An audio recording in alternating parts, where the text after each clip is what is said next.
दीनदयाल घर मालिक, दीनदयाल घर मालिक, उनके बेटे का नाम दिव्यांग, जिनका आज बर्थडे था, उसकी तरफ से 51 रुपए का पुरस्कार मिला है। पार्टी की तरफ से बहुत बहुत बहुत स्वागत करते हैं।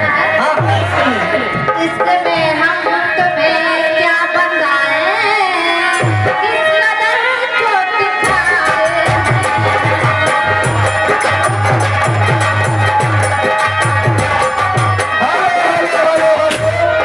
जो प्रधान जी दिए थे अंगना में पड़ेला फेरवा 100 रुपए, उनका फरमान पूरा करिए। अरे फरमान पूरा ना बच्चे के करी हो सब ठीक है, लेकिन प्रधान जी हमारे प्रधान जी आप बोल दीजिए पड़ेला फेरवा। ठीक है, कहना है अंगना में पड़ेला फेरवा। हमारे आदरणीय सम्मानित व्यक्ति प्रधान जी बनकटवा के निवासी हैं खट्टू प्रधान। अरे अंगना में पड़ेला फेरवा,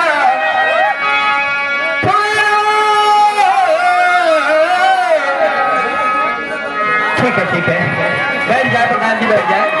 अरे अंगना में पड़ेला फुहरवा, वो सरवा में क्या बावरवा।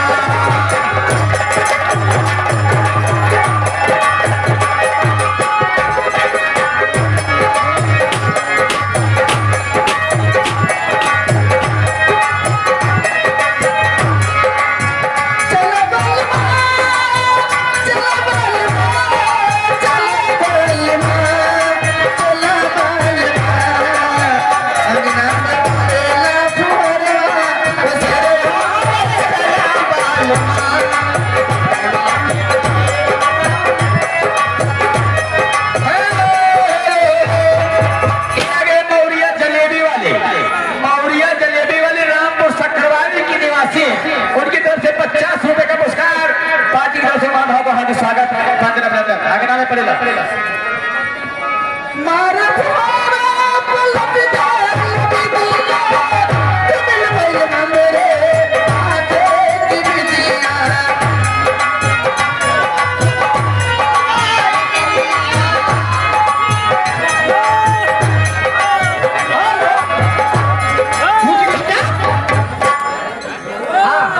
जिला जी बनकटवा के रहने वाले उनकी तरफ से 20 का पुरस्कार।